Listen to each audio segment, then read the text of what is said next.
ponencia es The Future is Today. Why women football is now a global trend. This panel will explore the rapid growth and increasing global importance of women football, highlighting key developments, challenges, and opportunities shaping its future.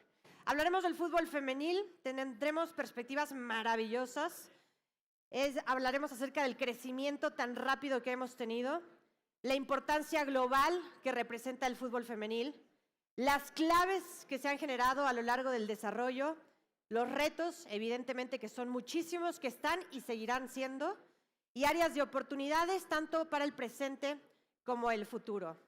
Así que, repito, esta va a ser la tercera ponencia del día, va a ser en inglés, y contamos con la fortuna de que tendremos a grandes mujeres para poder dar su perspectiva desde futbolistas, desde directoras comerciales como parte de la CONCACAF, desde activistas y, por supuesto, voces autorizadas para poder analizar y poner en nombre y darle visibilidad a lo que ha sido el fútbol femenil hasta el momento. Así que creo que ya estamos listos para esta tercera ponencia. Le voy a dar la palabra y va a ser parte del panel Wera Kuri, parte de Fútbol Sin Género o Fut Sin Género. Farkhunda Muhtaj, I hope I said it right. Ella es activista y futbolista de Respect Group. Heidi Pellerano, directora comercial de CONCACAF. Ana Lorena, por parte de la Federación de Fútbol de Sao Paulo. Y, por supuesto, lo estará moderando también Aldo de Playbook. Así que, please, enjoy yourself. Gracias. Thank you. Nice to meet you. Hola. Hola, Valeria. ¿Cómo te sientes? Aldo, are you in the middle? ¿Estás bien? Here, and then, yes, just like that. Okay. Hi, good morning. Thank you, World Football Summit, for the invitation to be here, to be able to talk to these four great women, great giants of the industry, about a topic which has become an obsession to me, to be honest. I'm Aldo Sales. I'm the founder of Playbook, a media platform focused on the business side of sports. So if you haven't subscribed yet, please do so at playbook.la. And I'm really excited and beyond humble to be here with you. And to be able to cover this topic, we would need at least 3 or 4 hours, which is obviously not going to happen. So I would like to split the panel into 2 sections. The first one being about the business potential, the investment opportunity, the explosive growth we've seen in recent years. So let's say the sexy stuff part, right? We just saw a World Cup last year where more than 2 million people were in the stands, more than 1 billion people watch it from home.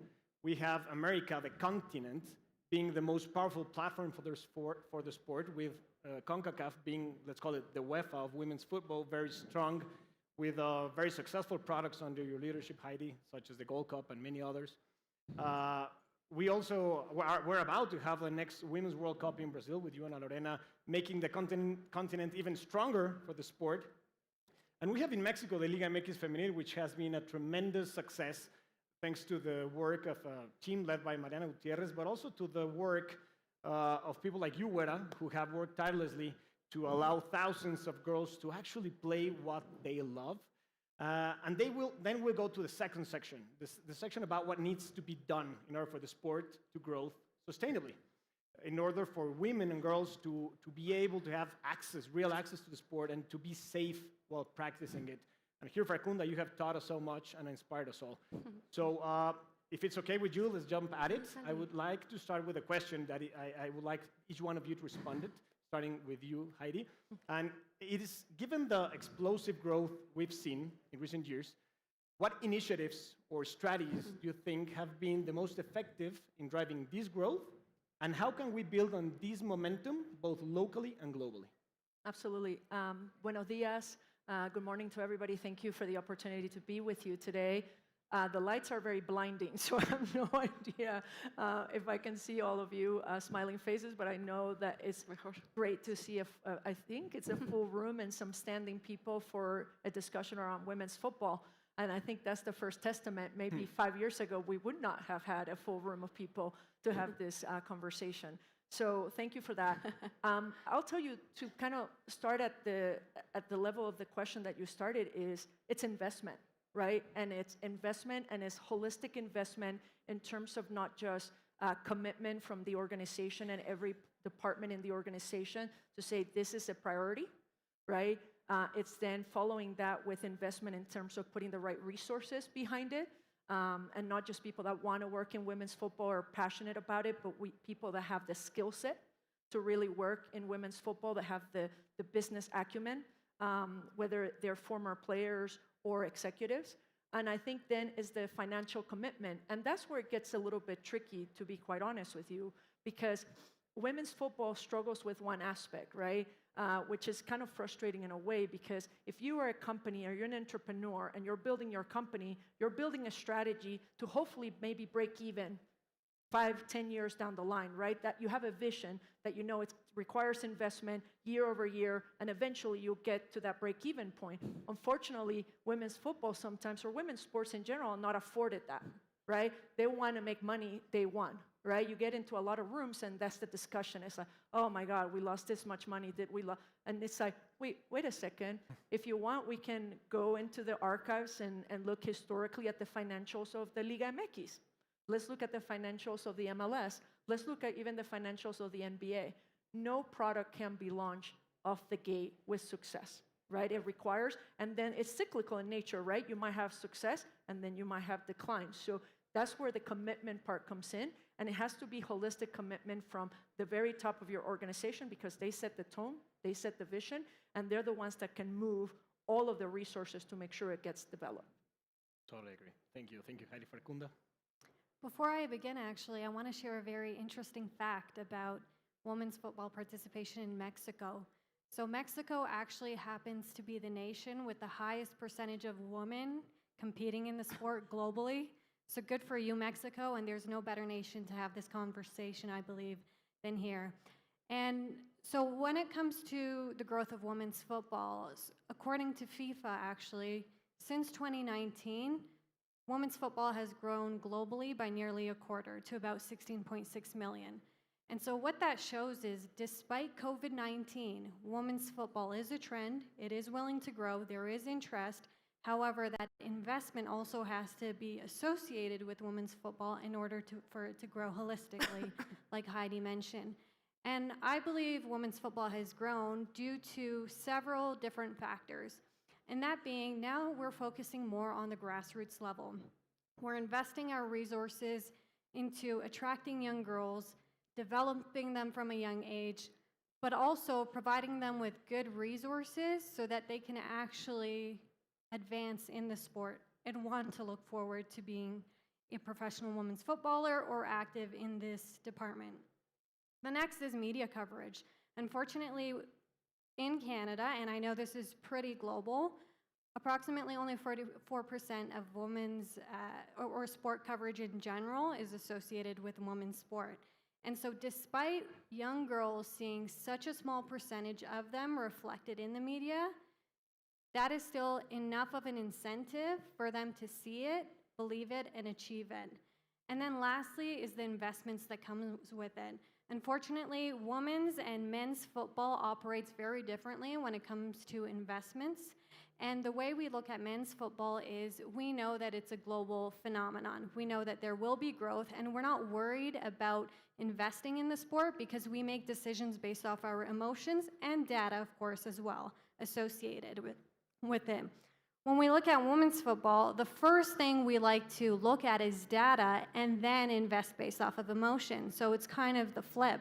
However, we don't necessarily have so much data to convince individuals at this point. But that being said, that does not mean that this is not an industry that's booming and that can do very well. And it is a medium to long-term investment, like Heidi mentioned. Men's football didn't grow overnight. Women's football certainly won't. But will it be at a place that is sustainable? 100%. I totally agree. Thank you. Thank you, Farkhunda. And Lorena? And I think that very good explanation from everybody, but we need to build the foundation to think about the next 10 years, because, okay, the great events is very good, 2019, the 23, and now the next World Cup is going to be in Brazil in 27. But we need to build the foundation. We need to build the grassroots. We need to build and to have a secure place for these girls and to have a championship, because, okay, now we have media, a little, not too much, but we have a little. Now young girls want to play it, but where? They're going to play. Of course, US have a different. It's different from the other world, the rest of the world. In Brazil, what is a girl in 10? If she had 10 years, where is she going to play? We don't have championship. We have a little championship in the state of São Paulo, but not in the rest. We need to build this foundation to have a better product. Because if you think this young little girl started to play with 10, 12 years, she's going to be a professional in 10 years. So we need to build all this foundation. Okay, it's very good, the big events. We need to, of course, we need them because we need idols. Without idols, we don't have little girls that want to play. So that's what we are doing in federations, is to think about the foundation, is thinking about the coaches, is to empower these women, to empower their leadership, the women in leadership. So this, I think, is build the foundation. The idols are there. We just need to see them more. Yes, we have only Marta. We need more. We need Megan more, Regan Pino. We need others. Exactly. Thank you. Wera? Hi, Aldo. The audience, I see amazing people. I see Club America, I see Nike, Corona, I see Red Águila, that I just don't talk about them as partners and allies, close friends, remembering them when nobody cared about, and they were the ones that raised their hand for the first time. But not just that, they actually gave the first step. I really want to acknowledge that, because that's what we need. We need people not just to talk about it, to acknowledge it, to give visibility. We need people, brands, companies taking action. I mean, and I really want to acknowledge Heidi right now, you Gold Cup. So guys, that's a huge success. So Heidi, congratulations. Thank you. And take out your wallet and invest in women's football. Thank you, Wera. And congratulations, Heidi. Thank you. And related to that, an asymmetric investment opportunity considers the upside potential to be much higher than the possible downside, right? And I believe women's football, is that kind of opportunity, right? But we're at a really early stage, as you just said, where only the brave or the smartest are investing. But we're talking about the most popular sport in the world at an early stage with an asymmetric investment opportunity. Are we talking then about the best investment opportunity there is in the sports world today? Yes. Oh, everybody looks at me. Okay. Well, you know, I'm probably very biased, so absolutely. I mean, I will be very honest. I do think that it is a great investment opportunity. I do believe some of the valuations that you're seeing with some of the clubs, especially in the NWSL, are a little bit high for anybody that went to business school and knows how to value a company.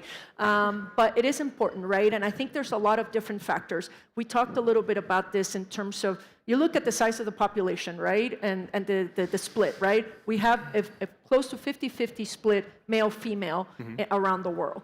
Second of all, if you put a good quality product, people will show, right? It's not like, oh, only men watch men's sports and only women watch women's sports, right? If you look at the statistics, a lot of the sports, in order to be able to grow, they have to expand beyond their core demographic, right? So I think when you start looking at the importance of that, then you have the size of the audience. And it's also an audience that tends to be very loyal. All the statistics show that this audience, if you shows up, they will show up for you because they know the level of commitment and investment. So when you look at that, if you're a brand, a media company, what are you looking for, right? Media companies, when they're making investments, they look for storytelling, right? They want to make sure. So for us, with our W Gold Cup, thank you, Wera, for acknowledging that, was a lot of work, but we have a partner, for example, in the US, CBS Paramount Plus, that's a business.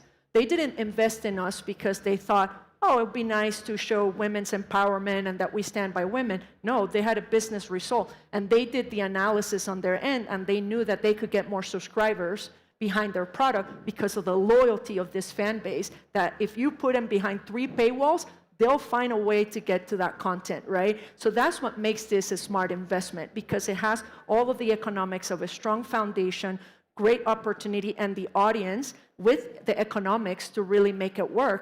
Now we just need to get everybody in the room together to make sure that we can unlock it, unlock the marketing, unlock the exposure, unlock the grassroots so that young girls are starting to develop the right skill set. Invest in coaching, right? You have to have the right coaching because they're the ones developing the talent. You have to develop the referees. It's all an infrastructure. And then the more you do that, then you'll see the potential. And I truly believe that it will be fulfilled. I started my career at the WNBA, right? And I can tell you the parallel with that, where I would talk to Elisa Leslie, and she played with the hopes of getting a college scholarship and being able to then maybe play in the Olympics. Now you talk to the girls today, and you see like the Caitlin Clark phenomenon and others, they grew up with the mindset of playing in the WNBA, right? And that changes That's everything. the difference it makes. They're not going, oh, it'd be nice, maybe I can win. No, I want to be a professional athlete, and that's the opportunity that we talked about, Lorena and others, that's what we're trying to do. We need to have strong leagues around the world so that young girls are playing not only because of the benefits of it, but that it can be a career path for them. To have the opportunity to become superstars themselves. Correct. Not only, yeah, totally. Do you want to add something? Yeah, I'll definitely add. I think it's the best time to invest in women's football. And I think we've seen it through the Women's World Cup recently in 2023. There was a lot of debate about whether extending and expanding the format to 32 teams, like the men, would be beneficial or not, or would it be this gap between the top tier teams and nations versus the less resourceful? But guess what? From the 6 confederations, each team won matches. Each team, or like each nation rather, each confederation within the nation was able to do very successfully well. And it's, of course, there were some disappointing results, but that's not to say that what happens today will not benefit 10 years from now. And I think those are the steps that we need to take in order to build the framework now and ensure that the next generation is off on a better foot. And also, the entry point of investing in women's football is going to give you a far greater return than I personally believe any other sport right now will give you. And that's because women's football is growing, the competitions. We have the Club World Cup coming in, the UEFA Champions League expanding. We have domestic leagues such as the Women's Canadian League, the Northern Super League. We have the USL in America that's expanding, even though there is the NWSL.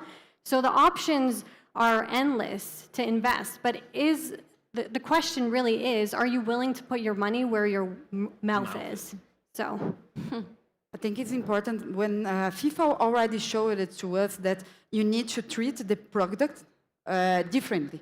The women's and men's are different. So you need a person that are specialized in that. And the FIFA already showed that leagues, that a Brazilian league or European leagues or American leagues that have a structure only from the women's, they have more money. They are more sustainable. So this is very important to understand that you don't need to treat. We don't need to treat the women's football like the men's. Are going to sell in the same way. They're going to. The result is going to be the same. No, it's totally different. It's other storytelling. It's other things that we need to sell. It's totally different. That's why we need to think that it's different. So we need to treat different, and we need people that think different. That's this. I think is the most important when we think that, and we need to think not only the sponsors. Well, we are talking sponsor, the media, and about the clubs. The clubs need to invest. We need to clubs, please invest in the. Not only the leagues need to invest and try to do the better product, and the clubs. How the clubs realize, because if you saw the data of FIFA of transfers, it's incredible. If you are a smart person, please invest in women's football in grassroots, because in 5 and 10 years you're going to have a lot of money because it's increasing a lot. It's all about return, right? Yes. Awesome. I mean, absolutely. I mean, just ask Alexis Ohanian, Megan Rapinoe's Hubert, who now discovered that it's a great business, and they're very happy with their investments. But I keep thinking, like, sure, we need to make it professional since early stages. We need investment, and I keep thinking that people don't want to see what's already there. I remember being on the 2019 World Cup in Paris. You would go into the streets, people had no idea that the World Cup was going on. We'd go bars, restaurants. The games were in there, and they were like, oh, you have a jersey, why are you here? It's like, it's the World Cup. That's why we're here, we're celebrating it. But then, last year, I was honored to go with U.S. women's national team to the World Cup. And in the plane, we already had like 3 documentaries that you could watch about U.S. women's national team, Matilda's, the World Cup. You would put your foot out the plane, and you would see it everywhere, like stadiums, full capacity. People knew about it. And I really want to tell you a story, because before I went to the World Cup, I was dealing with a filmmaker agency. They wanted to make a film about sports and women's football, everything. We were dealing that. They were super excited. The deal was so close. I went to the World Cup. I come back, and I was like, this deal is going to happen. I mean, after what I just saw, there's no question, there's no doubt. I mean, I knew it, but we still have to go on convincing people that it's the real thing. Well, I came back, and the response I had from them was that they didn't see the impact of the World Cup. Oh. Because they live here, they're from Latin America, so they weren't there, they don't think the numbers were adding up. And I was super biased, of course, because I just came from seeing every record being broken, teams doing the best, the sport growing at its best, and these guys still thinking that it's not real and it's not happening. So I didn't close the deal. They took the step back.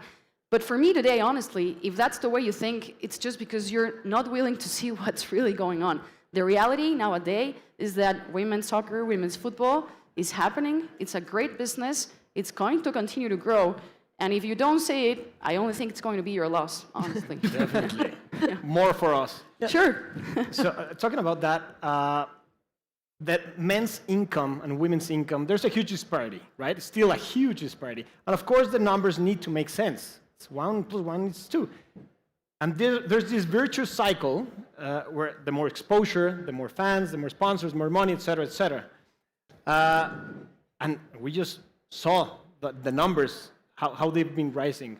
What are we missing then? Is it just a matter of patience, time, commitment? What are we missing in the formula? Well, I think it's a little bit what was was discussed earlier, right? The emotion versus the data, right? It is a very vicious cycle. As the lead negotiator for CONCACAF, I can tell you how challenging it is. And some people think it's easy because we have the U.S. women's national team with all of their records. But I can tell you, I sit there and I go to the media company, and the media company, they have a formula, right? I don't know who's here from media, but media, it's very easy. They have a formula in terms of whether subscribers, advertising revenue, their margins, their production costs, and they spit out a number they're willing to give you, right? And that's where a lot of times the rubber meets the road is this advertising revenue, right? Where they're saying, oh, the brands are not investing. Then you go to the brand partner and they say, your distribution is not great, right? Because I need my, so we talked a little bit about this where we've kind of learned a little bit, and you see this in the US in particular, using the WNBA as an example, as well as the NWSL, they said enough, right? You guys are playing each other, against us, and it's not working and we're not making a difference. So the WNBA was able to bring together Google and ESPN and them to the table and say, okay, let's all put our money where our mouth is, as we talked about earlier, and how we find a solution, right? Mm-hmm. The same thing, right? NWSL was trying to grow. They're saying, if we had better TV windows, we could grow. But you're not giving us the TV windows, right? And the media partner is saying, well, I'm not going to get the numbers to get the ad revenue, so Ally Bank came in, I'll write the check. But instances of those, sorry to say this, but what was the biggest catalyst for that change? Female CMOs. Right? They said enough is enough. I'm not taking this. I'm going to risk it. I'm going to jump, and I'm going to make it work. Because that's the difference, right? They're not only willing to take the risk, they're smart enough to make the work that goes behind it to prove the success, right? And I think that is one of the biggest differences that we need to start doing is getting more female executives in the room to take the risk, because I know they're going to work their butts off to make sure it's successful. Look at me. I think we've talked about this. I haven't been able to prove it, but I'm pretty close. I think I'm the only female chief commercial officer. I know, obviously, at FIFA, I know who it is. I know around the 6 confederations, I'm the only one. And I'm pretty sure out of the 211 members of FIFA, I'm also the only one. So it takes that kind of investment, that kind of risk, because I know I will work my ass off to make sure that we're successful in that regard. My team works their ass off. I don't think we slept for W Gold Cup. We were all sick afterwards, but it was worth it because we hit the records. We beat our ticketing numbers. We beat our sponsorship number. We had the best rating, but it was a lot of work putting the right team together to be able to do that. extremely important. Thank you. Do you want to add something, Farkhunda, Lorena? Yeah, I mean, I think one of the issues with women's football, like mentioned by Heidi, is that the lack of representation and leadership and opportunities to actually be involved in the sport for women. And specifically, I say that as an Afghan-Canadian professional footballer that had to leave Canada to play professional football in the Netherlands, which is where I'm currently competing. But the issue is, I was willing to take the risk because my own country was not investing in women's football the way they should. However, not every young girl wants to do that, wants to leave their family behind just to achieve their dream, right? So not investing domestically disadvantages all the young girls in your nation and does not enable them to grow the game. And so it goes back to this cycle of not investing means women dropping out of sport. And also, even when they do reach the professional level, a lot of people don't consider this a viable path. And so women are making their professional debuts going this route, but then they see that, you know what, this career pathway isn't sustainable. It's not going to pay my bills. It's not going to make me financially capable of living the life that I want. And they're leaving sport because of that. And that all goes back to investing so that this can be a viable pathway, career path, and then in turn, it'll keep growing with footballers. You can't grow a sport when all the footballers are leaving. Thank you. Perfect. You said very good about the sustainability. We need to think about other countries, not the countries that, okay, they are good, Europe, US, but in the other countries, because we need these girls to have a safe place to play, and we need to and like Brazil. Brazil is a very big country with 27 federations inside. Okay, we have São Paulo, we have a lot of, have a competition. 15, 17, 20, we have a lot of festivals for the young girls, but in the other states.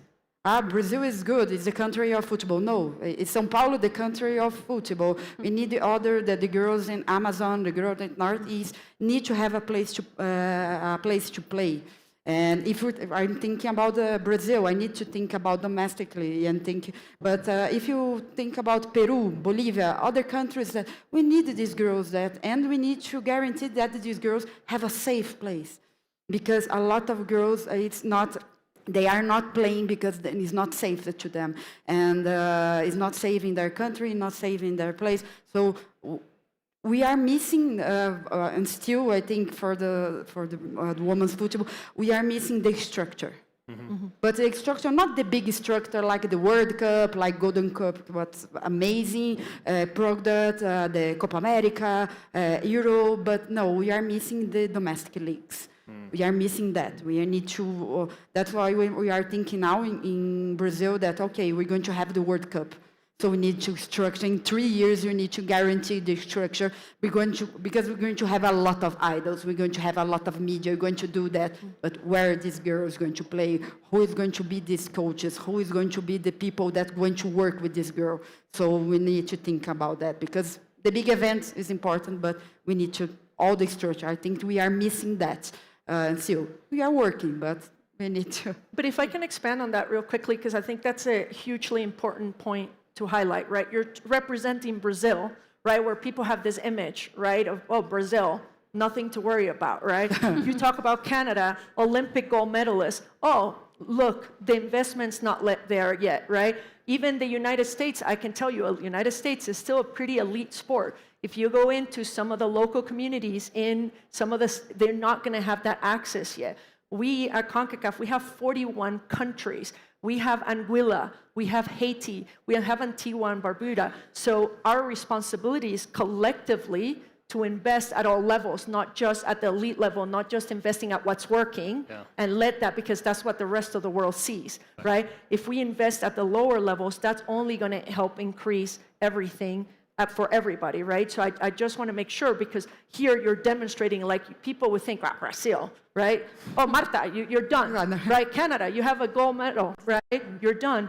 No, we have a lot of work to be shown, as shown here. We're seeing the tip of the iceberg, but we need the iceberg. Exactly. Right? Okay, Wera? Right, to Heidi's point, I think we see the places, USA, where the development of the sport has been amazing, but we think about how everything started both ways. First of all, there wasn't like a female collective sport that was popular because you had baseball, basketball, American football, and women weren't playing any collective sports. So that's why soccer is regular for girls to play soccer in USA. But then you have something like Title IX. But you see that things had to happen because they were forced to do it. And Title IX even wasn't a sports law initially. It wasn't for education until Billie Jean came in, and she made it about the sports. But what Heidi was saying, like, you once again have someone who is in the sport opening the doors, because if she wouldn't have done it, nobody would have done it as well. But now you have from the base, they have to do it because you have a law that you have to practice. And if you don't, the investment is going to get retired. So that's the only way it grew so fast, because you had a law behind it that make it happen. So it kind of was because you have to do it, not because you're willing to. Today we need to stop waiting for that moment so that somebody pushes you to do it, and just understand why it's important for you to do it without somebody pushing your back, right? No, perfect. You talk about sorry.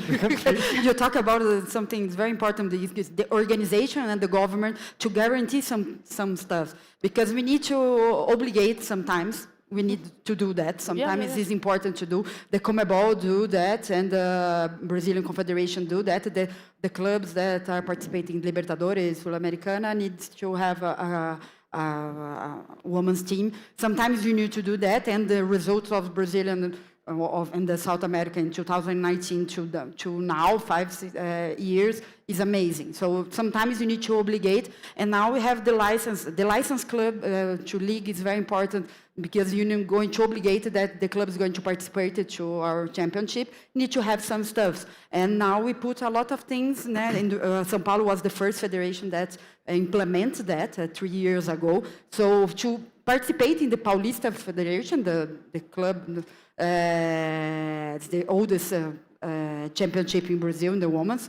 You need to have some stuff. You need to guarantee security for these girls. You need to have women in the staff, in the technical staff, in the medical staff, in the administration staff. So we need to obligate sometimes in a few. So the organization have a very huge importance to guarantee this. That's why Title IX is one of the most law important in the quality of the game. And I love that, because while the gatekeepers are still men, at least mostly, the gap will be harder to close. So that's really strong. Now, talking about what needs to be done now, the section about what needs to be done. What I love about women's football is that it's a great platform, as you said, Farkhunda, to break preconceived notions of femininity. It's amazing. But it's also that same exact issue that puts an additional hurdle in front of its development. What initiatives should be taken in order for the girls or women in general to be able to play safely the sport, to be able to actually decide without harassment or any kind of risk? Let's start with you, Farkhunda.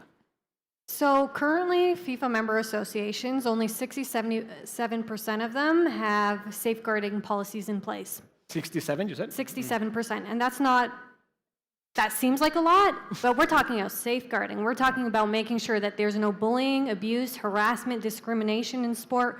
We're talking about making sure that if this does happen, there are reporting mechanisms so that they can make sure that this will be addressed immediately.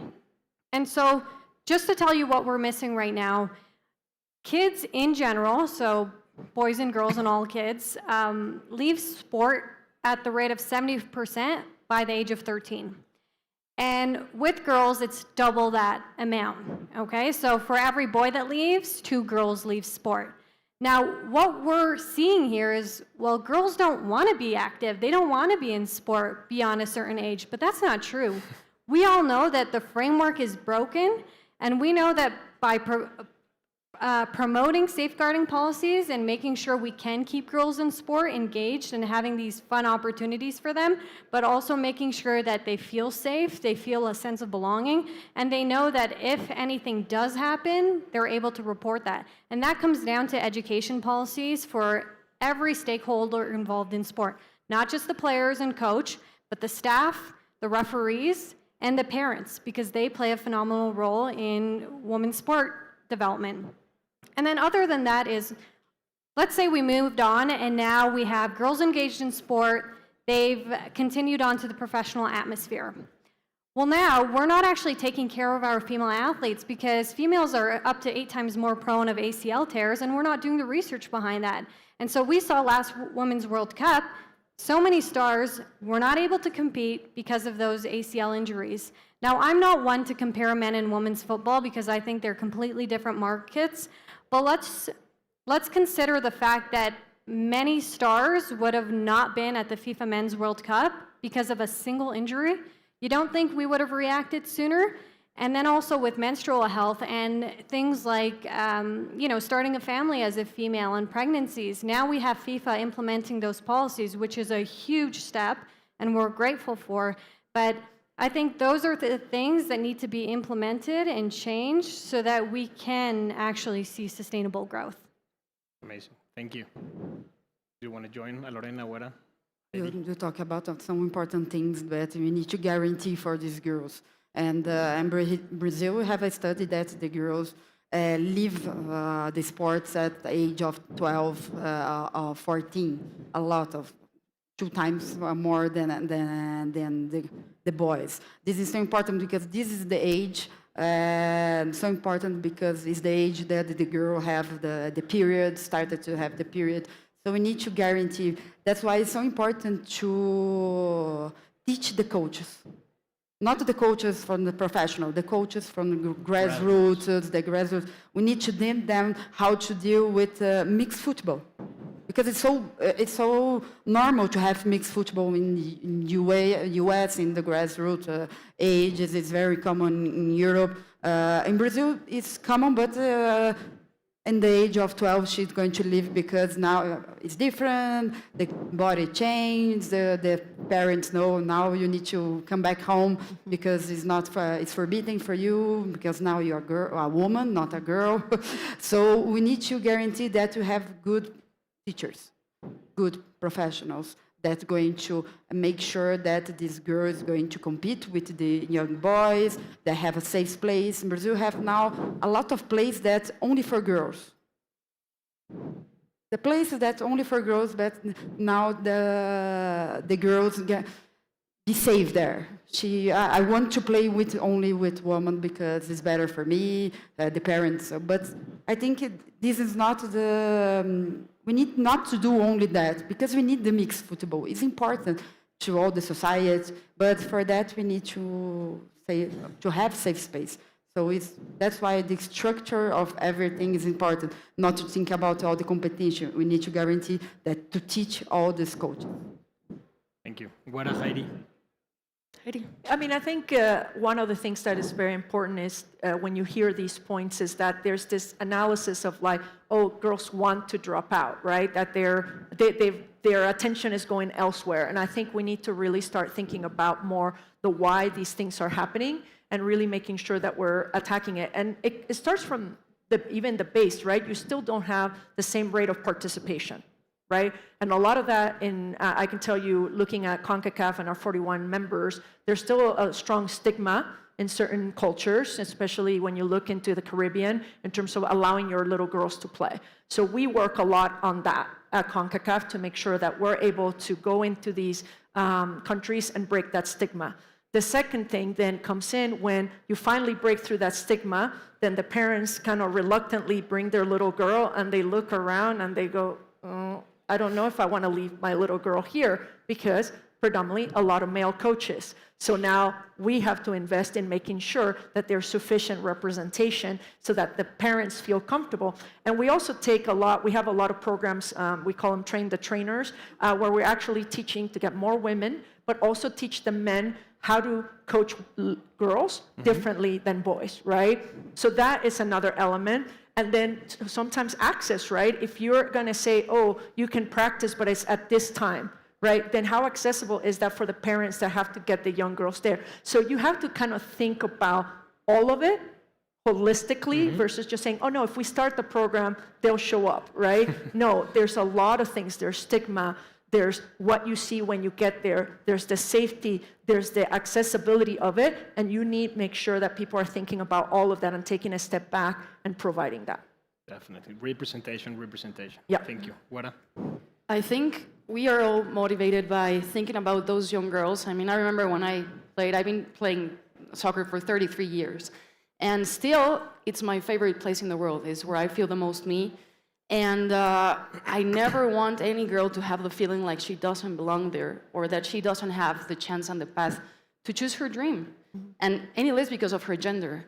So for me, it has been a little bit being a shapeshifter. When people ask me what I do, I never know what to answer because it's been a little bit of whatever it takes. If we have to create a media that will talk about women's soccer because no one's talking about it, let's make a media. If we have to make an NGO to create safe space and equal access for boys and girls, we'll do that. If partnering with brands, club, institutions, with La Liga, to talk, to amplify, to make strategies and make things happen, it will be that. Like, whatever the sport requires and needs, but most what girls need to be able to be professional soccer players and be happy and not having to fight about it.